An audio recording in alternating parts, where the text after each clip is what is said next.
واللي بيحصل في النادي الاهلي ونادي الزمالك الناس بتشوفه، لان هو يعني الوطن العربي يعني واجهه ملم واجهه كبيره جدا طبعا. فبالتالي لما بيحصل اي حاجه في اي مؤسسه بغض النظر عن بعض الاشياء بما لا يخرج عن القانون، لكن بحافظ على المؤسسه.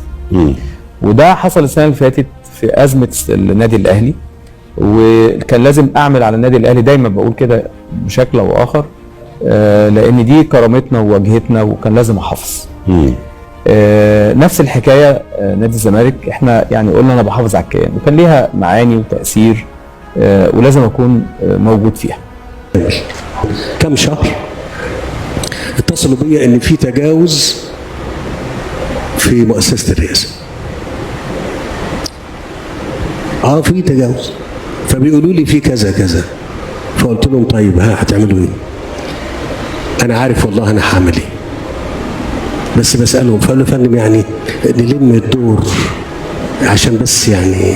قلت لهم بس ايه؟ والله يتحكموا. والله ايه يا فندم؟ يتحاكموا.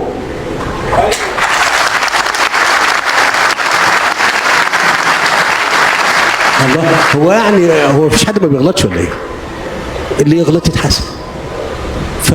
وده موضوع ما لا يقدح. انا قلت مؤسسه الرئاسه مش حد تاني، لا يقدح في مؤسسه الرئاسه.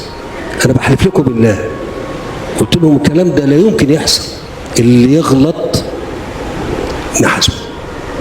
وده ما يأثرش ابدا في حد، ولا في جهه، ولا في وزاره، ولا في اي حته تانيه.